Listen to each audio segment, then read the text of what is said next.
Příjemný a hezký podvečer v dnešní sauně. Můj koníček je šílený, aneb obětuji mu všechno. To je téma dnešní sauny.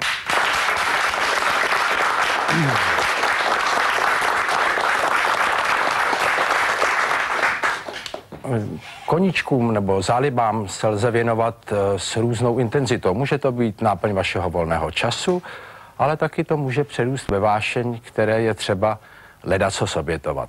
Já budu mít dnes ve studiu několik hostů, kteří se věnují různým koníčkům s různou intenzitou. Jestli dovolíte, pozvu prvního z nich.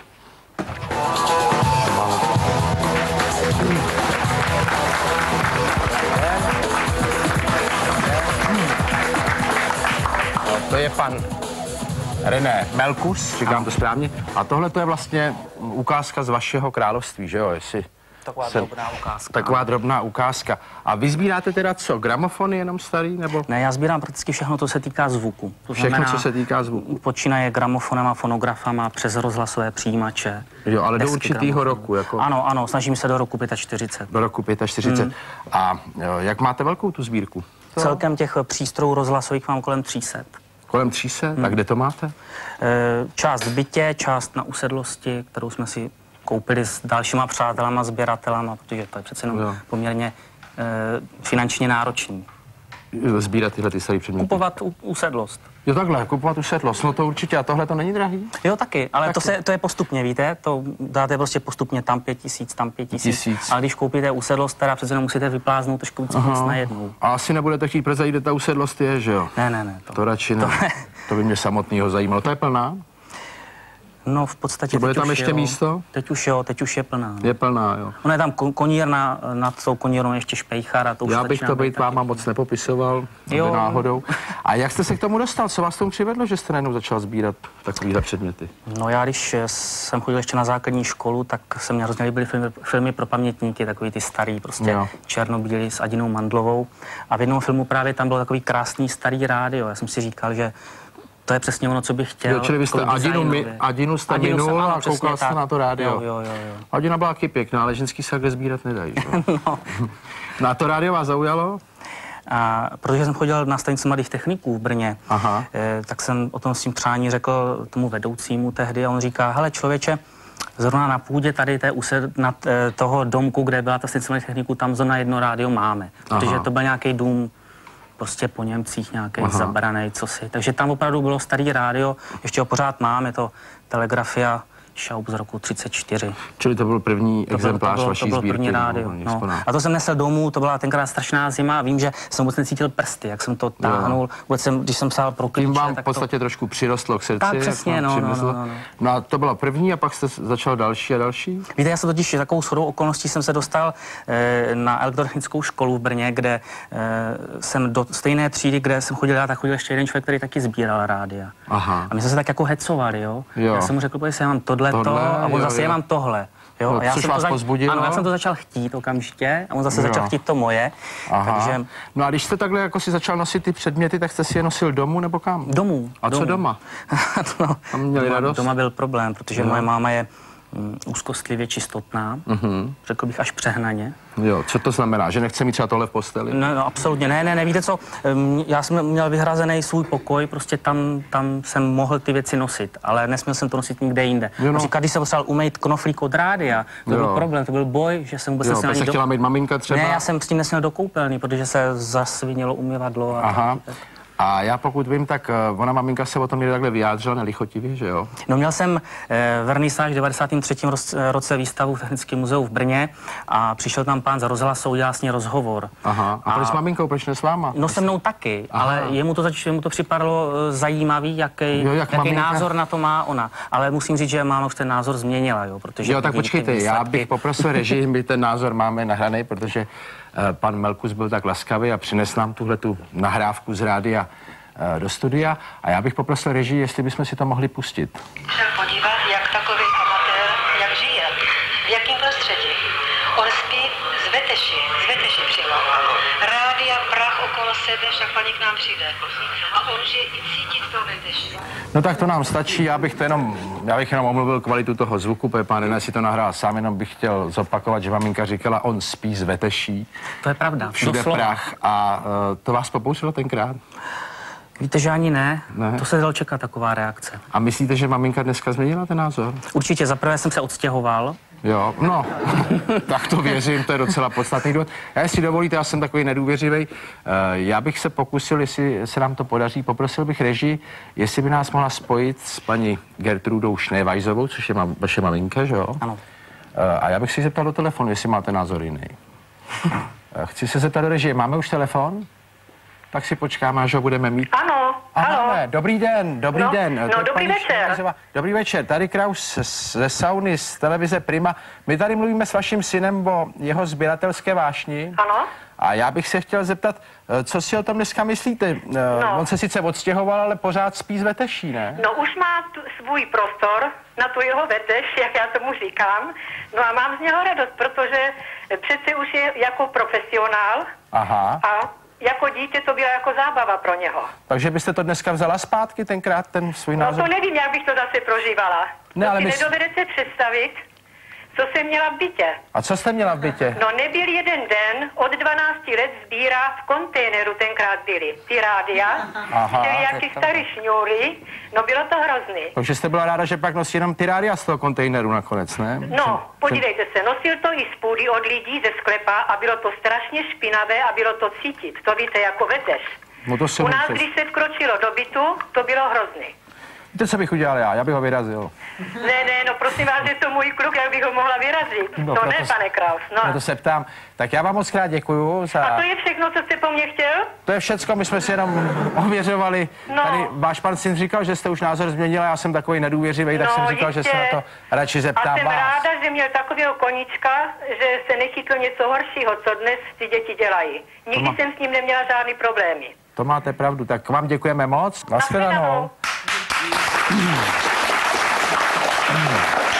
Já vás, když tak poprosím, jestli byste si zatím sednul, tak maminka změnila názor výrazně teda, dokonce měla ty poznámky o zahraničních... Ona je velmi pečlivá, takže si to připravila. A co vy dneska děláte, pane Melkus?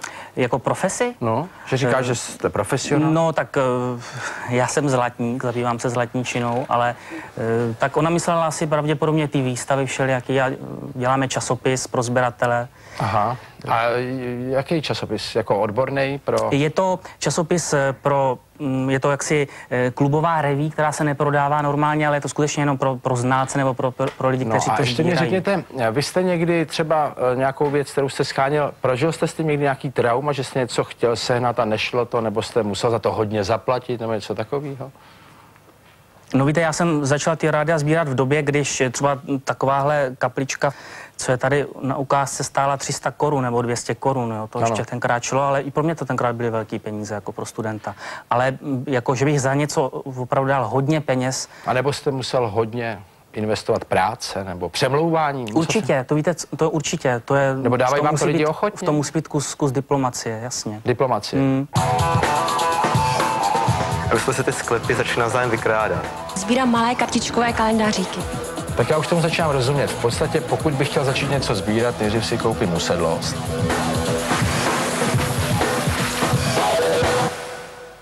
A naši další hosté jsou pánové Tomáš Burda a Martin Hájek.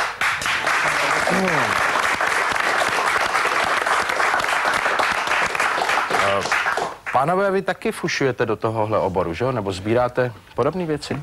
Aktivně to samý vlastně. To samý. A vy? Já jsem sběratel cívkových magnetofonů. A jak to máte vy s prostorem? Místa je dost? V podstatě je to v takových sinusovkách vždycky jednou místo je, jednou není. A teď mám tyhle ty věci asi na 3 místech v republice uskladněný. No ale pánové, já musím říct, vy jste vlastně kolegové, nebo znáte se vlastně nějaký další čas, že jo? Známe se už 10 let, vlastně, když jsem odešel z vojny, tak jsme se krátce potom poznali. Aha, a konkurujete si nějak v tom sbírání? Jednu dobu jsme měli takovou, my jsme kdysi, každý máme nějaký sklep, nebo měli jsme sklep, kde jsme měli prostě uskladněné věci a určitou dobu se ty sklepy nějak tak provázely dohromady. Jo, že se vám to malinko pletlo, co je koho. Přesně tak. A pak prostě došli jsme se nějak, bych řekl, že nám hráblo. Jo, tak jste? A prostě došlo u nás ke krizové situaci, která trvala asi 3 dny. A my jsme se ty sklepy začali navzájem vykrádat. Aha, dost panika v podstatě. V podstatě to bylo organizovaný. Aha, jak? Jak se to dá zorganizovat? Nejdřív jsme se pohádali, ano. A pak prostě měli jsme k těm sklepům přístup, takže prostě jeden přišel k druhému, odnes si něco svýho a přibral k tomu. Jak to odnes, to jste to neměli zamčený nebo co? Měli, ale měli jsme tomu konkrétně, já jsem od Tomášova sklepa měl šperhák, který jsem si udělal se zimního klíče. Jo, to jste se kamarádili, ale už jste si dělal šperhák, kdyby náhodou. Jo. To bylo a vy jste zase chodil ke kolegovi do sklepa? No to asi na delší slova, když jsme mu předělávali, přestřihávali bezpečnostní zařízení ještě s jedním, který taky sbírá kotoučový magnetní. A vy jste měl bezpečnostní zařízení ve sklepě? Já v podstatě, když jsem zjistil, jako, že udělal první nežádoucí návštěvu ke mně do sklepa, tak jsem si natáhl, udělal jsem si podle amatérského rádia takovou malý zabezpečovací zařízení. Jo, a 1000 voltů, ne? Tenkrát ne, a natáhl jsem si kabel ale z okna jako do dvora. Samozřejmě byl velice dobře napadnutelný. A najednou přežil jenom jeden večer. Počkejte, kdo přežil? Ten kabel. Ten kabel. Takhle já jsem se, že jste tam ráno s chutí našel nějakého kolegu. A vy jste mu to teda přestřihli a podařilo se vám to vyloupit? Jako? No velmi jednoduše. Jo. Skutečně to zařízení nebylo moc dobrý. No, takže... no a jak dlouho to trvalo, tohleto vaše období? Asi 3 dny. No.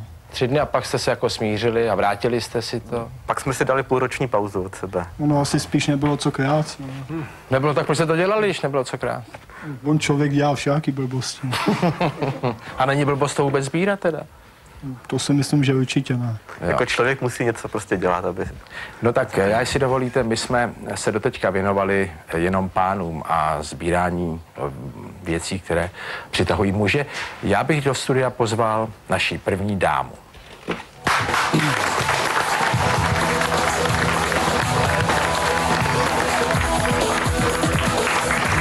Posaďte se u nás. Já u nás vítám paní Moniku Petráskovou. Dobrý večer. Dobrý večer. A co vy sbíráte? Sbírám malé kartičkové kalendáříky.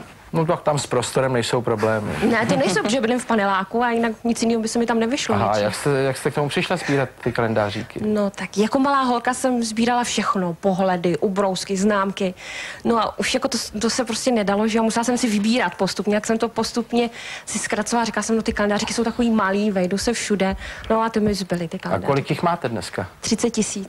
30 000 kalendářů? Jenom to je málo, no, to je málo, to jsou sběratelé, co mají 100 000. A jako, počkejte, 30 000 kalendáříků je málo? No to je málo. A za kolik let to je nazbíraný? No sbíráme od roku 89. Od roku 89. A s prostorem to není problém, to máte ve stole někde nebo něco? Ne, to mám, jak je obývací stěna, že jo, tak normálně tam mají lidi porcelán a potom tam jsou třeba skříňky s ručníkama, tak tam já mám všude kalendáříky. A kolik lidí to u nás sbírá? Sbírá to někdo ještě jiný? No, určitě. Jo? No určitě. Co znám, tak znám takových 50-60 sběratelů. Aha. No a na různých setkáních, na burzách, tak... A vy chodíte, pánové, na setkání, na burzy, nebo něco takového? Jistě. Jo, jak všichni 3 udělali jistě? My to přímo jako i organizujeme tyhle. Aha, a kolik je vás, sběratelů těch zvukových věcí? Tak kolem 200, teď myslím, zóna bylo 200 jako lidí, kteří jsou organizovaní v tom našem klubu. A funguje tam mezi váma nějaký obdiv k někomu, kdo jako je známý tím, že má skutečně kvalitní sbírku už? Ano, myslím si, že jo, třeba člověk, který sbírá jenom krystalky, nebo tyhle ty, jestli teda víte, co to je krystalka. To vím dobře, protože moje máma to poslouchala, když mě zašívala ponožky, tak měla krystalku. Ano, to je na sluchátka takový malý přístroj, hraje bez baterie. Protože my na rádio neměli tenkrát, tak jsme měli krystalku a to byl takový technický výdobytek mýho mládí. Skutečně. Já jsem krystalkový kluk v podstatě. Já bych teď pozval do studia dalšího hosta a tím se dostaneme zase k jiné úrovni koníčků, které přinášejí se svojí vášní ještě větší rizika. Dívejte se.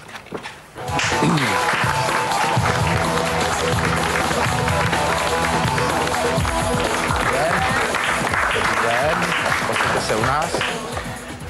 To je paní inženýrka Alena Millerová.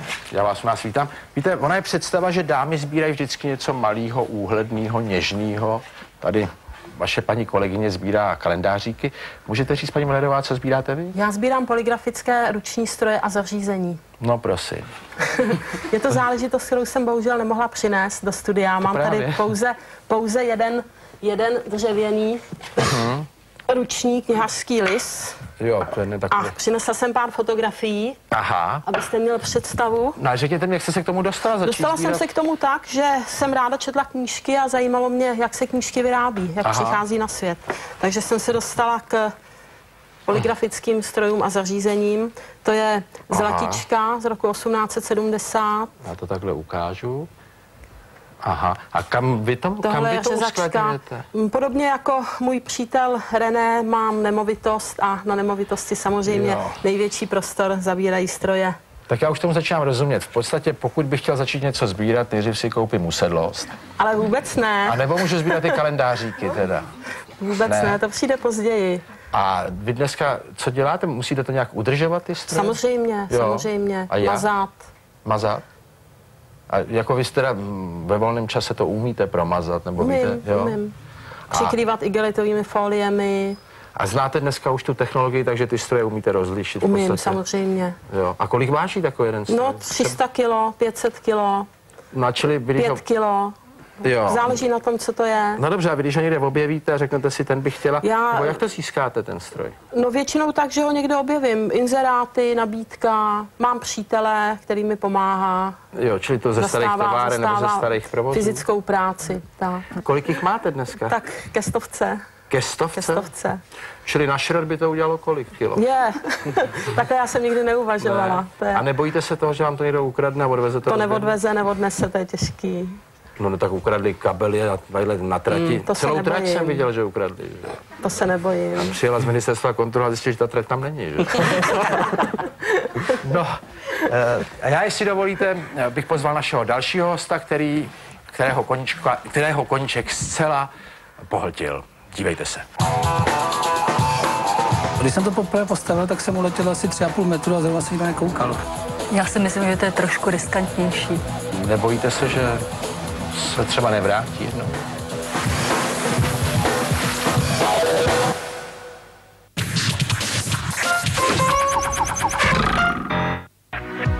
Chtěla bych být krásná pro toho, koho. Stydíte se za účesy svých sourozenců? Pokud máte ve svém okolí někoho blízkého, za koho se stydíte na veřejnosti, tak přijďte ke mně do sauny. Možná s tím něco uděláme.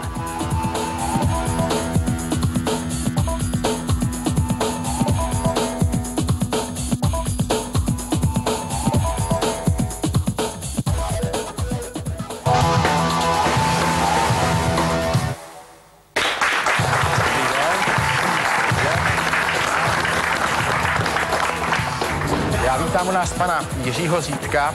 Já jsem teď říkal, že vás koníček zcela pohltil. Nepřehnal jsem to? Myslel jsem to? Ani ne, no. Lítání a cestování. Já bych měl říct, že pan Zítek nebo Zítka? Zítka. Pan Zítka létá na ultralehkých, nebo jak se to řekne správně? Ultralehkých letadlech. Ultralehkých letadlech a vlastně taky je cestovatel. Pak to s těma letadlama souvisí. Kolik let to děláte? No, dělám to asi od roku 80 a v asi 76. roce jsem začal poprvé stavět nějaký letající stroj, na kterém se vznes sám teda, no. Že jste si to sám sestrojil a sám jste se vznes? A jak jste se vznes? Jak vysoko? Nebo na jak dlouho? No, když jsem to poprvé postavil, tak jsem uletěl asi 3,5 metru a zrovna se nikdo nekoukal. Aha, takže to nebylo prokázané. Takže když jsem to pak chtěl zopakovat, tak jsem asi ulomil pilon, tím to skončilo ten den. A dneska? No, tak dneska se vznášíme. Poslední pokus takový vážnější, to jsme se pokoušeli letět z Francie do Afriky. Z Francie do Afriky? Jo. No ale kolik dneska tak v průměru lítáte vejšku, myslím třeba, co tak na těch ultralehkých letadlech? Tak nejvíc jsme byli asi v 7 kilometrech, jsme byli v Himalájích. No jinak se teda běžně pohybujeme v těch výškách kolem 300 metrů. A dálku, jakou tak v průměru se dá uletět? No tak prakticky, když na tanku plný nádrže a odstartuju ráno, tak přistanu večer. Čili celý den letíte? No, tak naše republika není tak veliká, aby jsme tankovali zrovna plnou nádrž. No a řekněte mi, je to riskantní lítat na ultralehkých letounech? No, já si myslím, že je to stejně riskantní jako všechno ostatní, jako chodit přes křižovatku, nebo chytat ryby, nebo myslíte, že to je tak stejně? I statisticky to těžký stroje. Jo, i statisticky to vychází tak stejně, myslíte? Poslední rok jsme měli dost smůlu, teda aspoň v tom našem oboru, tak několik mých kamarádů se zabilo a vždycky to je, řekl bych, buď to malý přehlédnutí, anebo prostě No ale když přehlídnete něco malého při sbírání těžkých strojů, tak se celkem nic nestane, nebo stane, paní Vledová? No já si myslím, že stane. Jo, stane, protože stroj ztratí celistvost. Není úplný, není kompletní. No dobře, tak to se stane. A tady stroj ztratí celistvost a člověk taky, ale...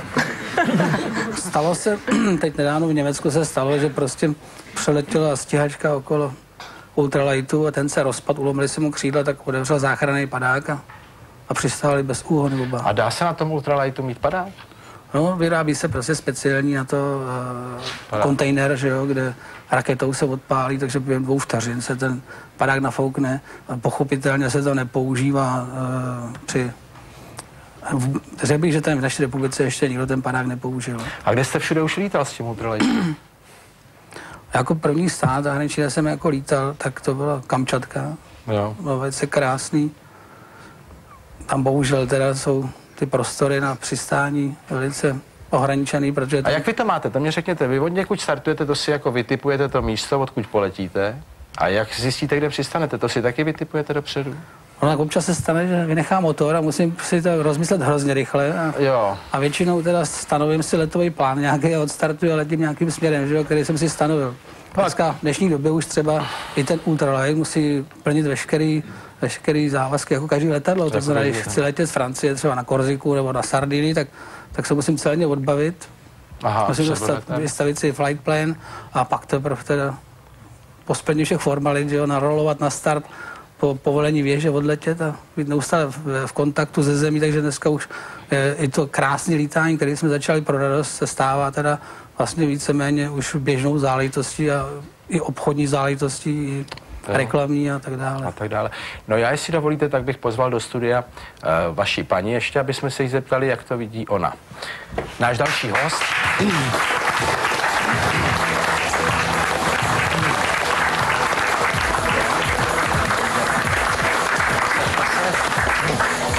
Paní Eva Šubertová, dobrý den, já vás u nás vítám. Já bych se chtěl zeptat, myslíte si, že to je riskantní koníček, to, co dělá váš pan manžel? Určitě riskantní je. No on říká, že letos měli trošku smůlu, ale že jinak je to stejně riskantní jako cokoliv jiného.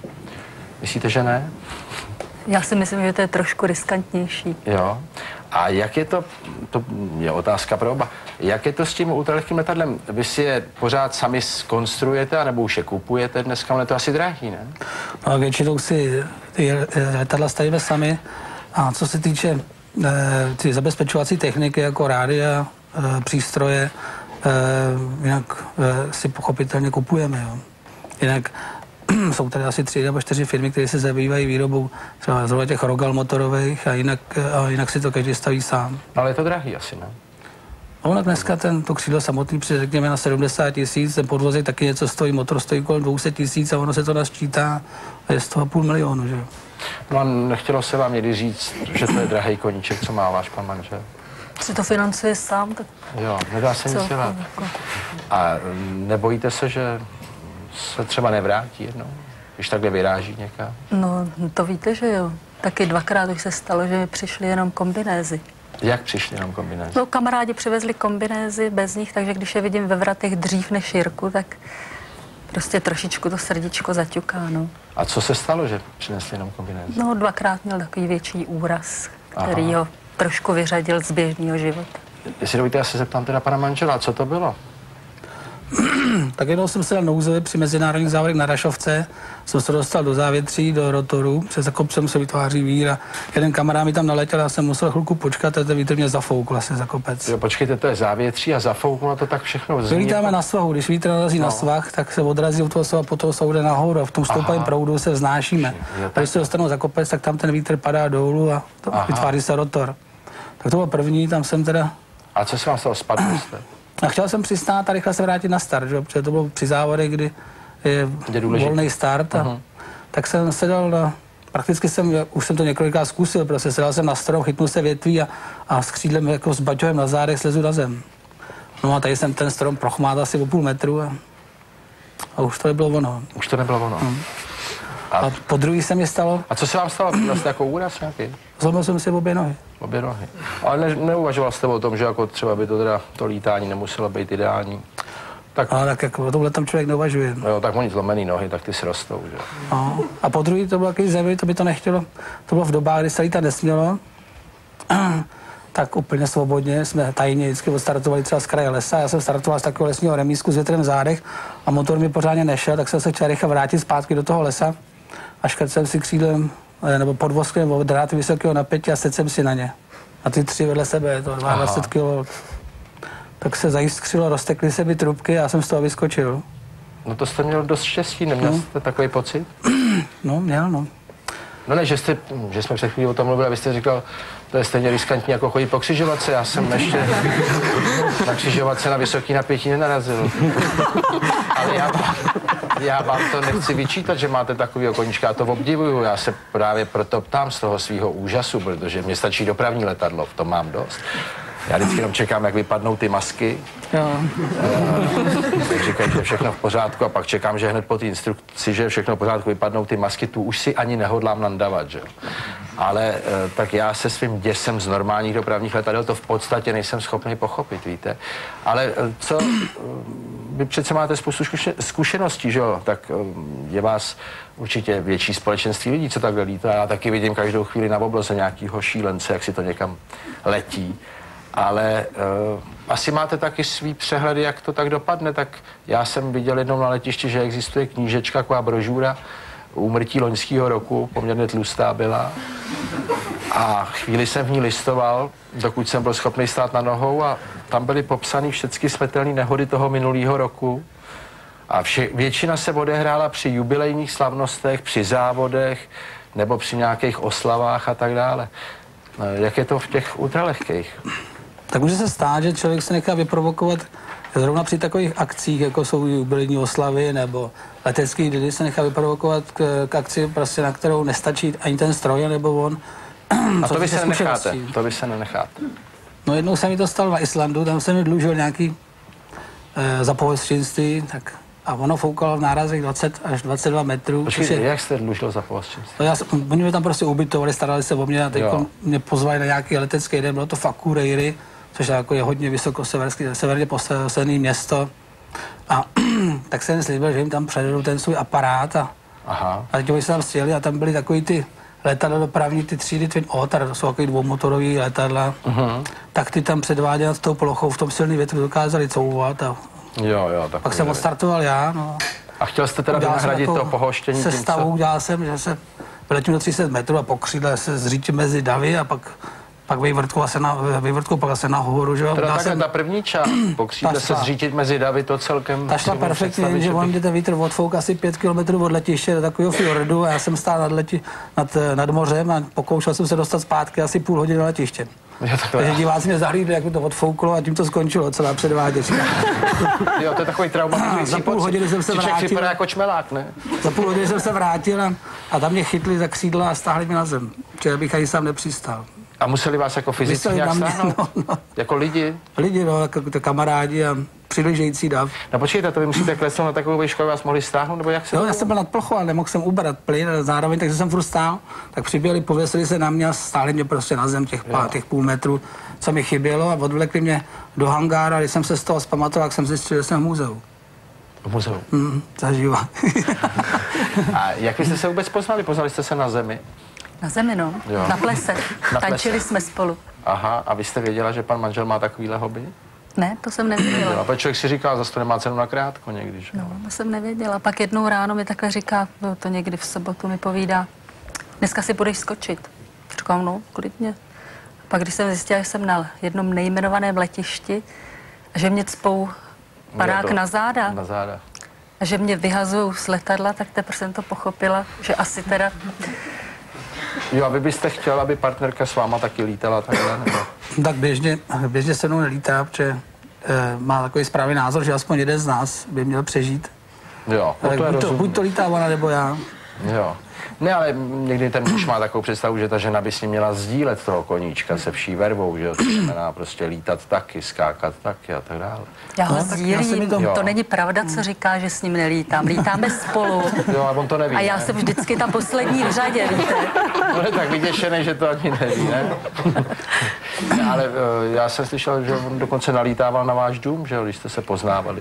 No, to vždycky jenom tak vyzdraví, jakože ještě je živý, tak jakože lítá, je to v pořádku. Já mám to takový oblíbený asi letecký pozdrav, já mám takový přítele taky, ten nás zdraví takhle nad chalupou, že prolítává. Akorát, když je to starý dům, tak já si vždycky říkám hlavně už odleď, protože tam se to všecko třese, že jo. No ale vy jste přece absolvoval taky velký pokusy s těma ultralehkýma letadlama, vy jste byli až v Himalajích, ne? No, v Himalajích jsme byli v 93. roce a náš úmysl byl přeletět nejvyšší horu světa. Mount Everest. Bohužel se nám tam v první fázi se nám rozbil takový ten motor, který jsme připravovali, aby mohl lítat v těch 9 kilometrech, tak mu musíme dodat vzduch, že, aby to hořelo tam trochu a tenhle motor se nám rozlámal, takže jsme tam měli náhradní motor, s kterým jsme se mohli dostat do výšky asi 6500. No, my jsme se nakonec dokázali vystoupat v proudech až do 7200, přeletěli jsme náhradní horu, a která se jmenuje Amadablam, je vysoká 6850 metrů. No, je to teda lítání něco uchvatného. Já jsem měl na takovou svůj foťák. Jste to teda? Ne, Everest jsme nepřeletěli a v tomto příštím roce, v roce 2000, chceme přeletět první 8000, která byla kdy slezená. To je, jmenuje se Annapurna 1. Tak před 50 lety tam Herzog s jedním kamarádem vylezli. Tak my to chceme zopakovat v roce 2000. Můj koníček je šílený. To je téma dnešní sauny. Dívejte se. On byl doma takovým hostem. Veškeré peníze prostě musel jít na splácení dluhu a podobně. Myslel jste někdy na to, že byste se zabil? No tak občas mi to napadne. Já bych, jestli dovolíte, se vrátil ještě k těm Himalajím, protože to byl takový první pokus přeletět něco tak vysokého, nebo byli byste první na světě, kdybyste to přeletěli? Byli, no. Byli. A tam tak došlo i k nějaký tragédii, že jo? Nějaký váš kolega tam zahynul? Ne, v Himalajích ne, ale byl tam se mnou kamarád Pavel Kryžan, vynikající pilot a kamarád. No a ten teda měl utknou představu, že s Rogalem motorovým se dá dělat akrobacie.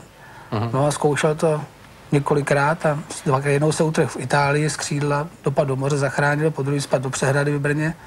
No a bohužel teda po třetí, když zkoušel ten svůj souvrat, tak se utrhl z stříkolky a skončil v lese. No. Zahynul. Jo. No a já, jestli dovolíte, tak bych teď pozval do studia našeho dalšího hosta, což bude paní Jaroslava Kryžanová, vdova po zahynulém panu Kryžanovi, který se zabil na ultralehkém letadle. Dívejte se.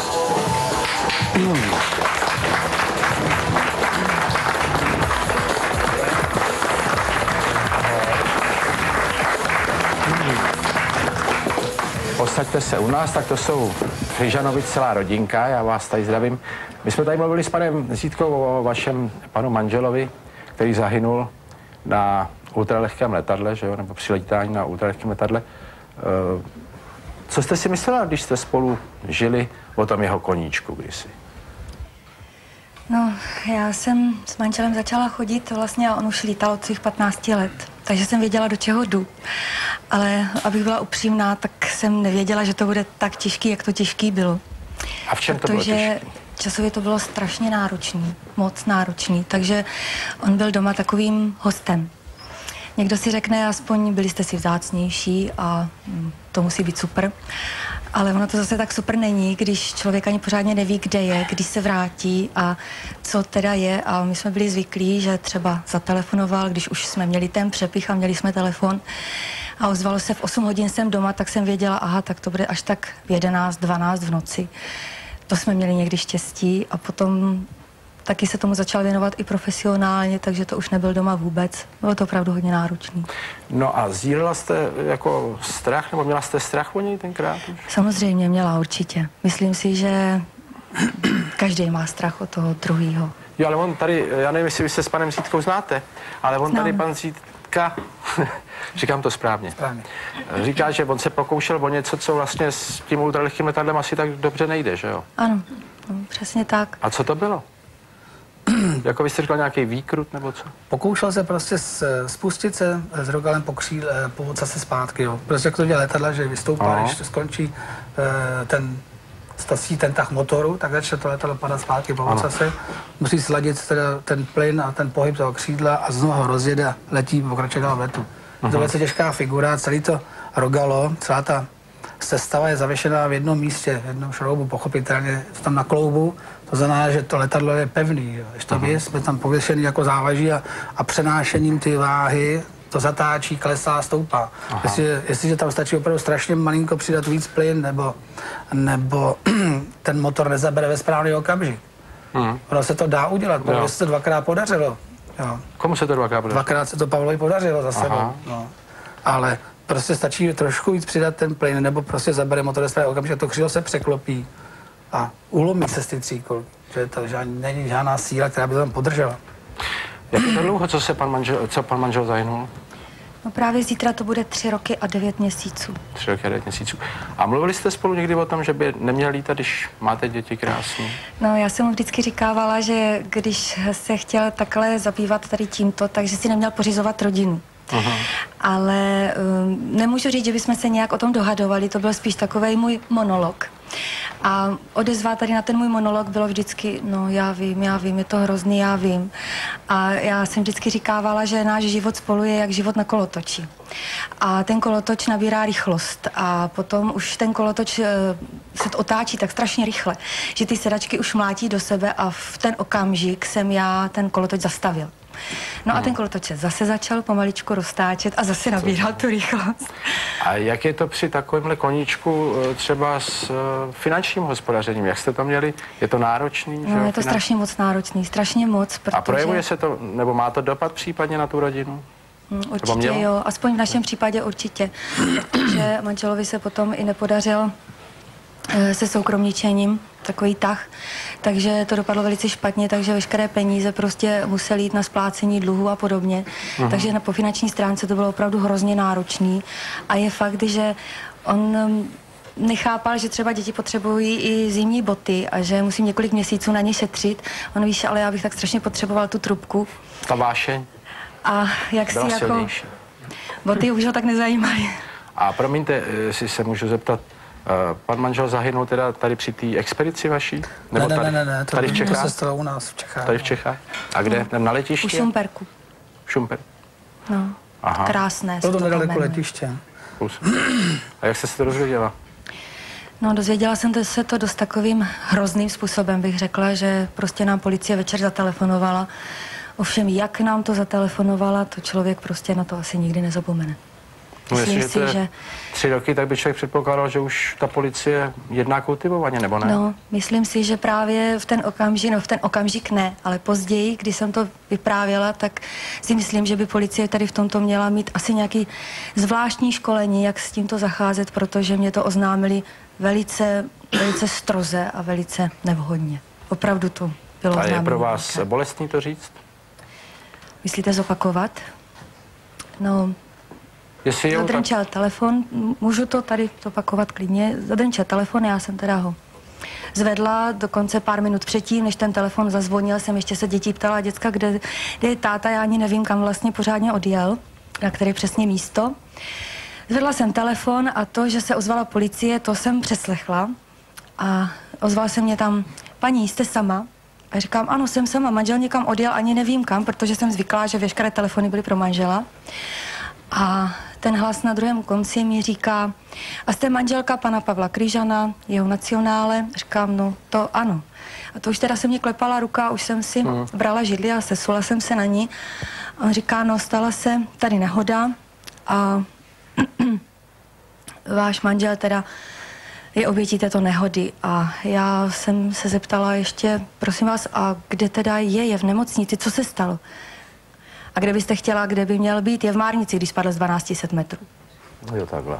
Takže jako... Já myslím, že je to velice dobrý říct právě proto, aby to případně ty lidi, kteří čeká takový nepříjemný úkol, slyšeli a naučili se takovou věc aspoň sdělit kultivovaně.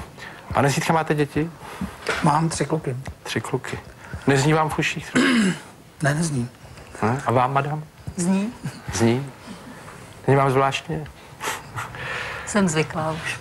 Jo, já bych se zeptal tady Ondřeje ještě. A co ty, Ondřej? Chce se ti lítat? Ne. Zatím ne? Vůbec. A sestřičce? Ne. Ale třeba to ještě přijde, ne? Já doufám, že ne. A co kdyby to přišlo? No já vím, že když budu něco zakazovat, tak to bude tajně a to by bylo snad ještě horší, než kdybych to schvalovala. Ale budu opravdu ráda, když lítat nebude. A letět letadlem normálním se nebojíte? Od té doby, co manžel není, tak jsem už neletěla, protože jsme spolu nalítali strašnou spoustu hodin, protože jsem s ním lítávala hrozně moc. Ale myslím si, že na Rogalo už bych si nesedla. Nesedla. Pánové, s těma rádiama, když to tak skonfrontujeme, to vaše hobby a ty letadla, jak na to koukáte? To je úplná banalita, to naše. To naše hobby oproti tomuhle. No tak ono je ideální poslouchat rádiu v letadlech možná. No ale pro vás by to nebylo asi žádný hobby, něco takového sbírat. To dobrodružství patří k tomu, ne? Já nevím, no, mně se zdá, že sbírat rádia je strašně tak krásně, jako sbírat okamžiky, které nastávají ve vzduchu, jako sbírat přátelství, vztahy, které nastávají při jakýmkoliv koníčku, který člověk dělá s láskou a dělá ho zcela. A mohl byste popsat nějak ten okamžik v tom vzduchu? No jednou se mi stalo, že jsem letěl s kamarádem, to bylo na Kamčatce a měl jsem letět do nějakého horolezeckého tábora, kde měla být část mé expedice a byla nízká oblačnost a nebylo vidět. A jsme letěli spolu a letěl jsem do díry a on za mnou a teď jsme tou dírou postupovali po suchý říce, jako když jede z nášele těsně nad zemi, viděl jsem na pár metrů před sebe a najednou jsem už nic neviděl. Tak jsem ubral plyn a potom se objevila nějaká jakoby cestička, no, to je zázrak v horách, že jo. A já jsem ji set a jsem byl uprostřed toho tábora horolezeckého. Teď ten kamarád mě neslyšel, že letí, tak se otočil, vrátil se a vletěl do volejbalové sítě, že? Tak jsme skončili oba tam, kam jsme letěli, když nechtí. Tak to byl takový krásný zážitek, když jsem se díval na tu pejchu těch mých kamarádů. Řekli, to je naše český křídlo, přistál na Ruse tady.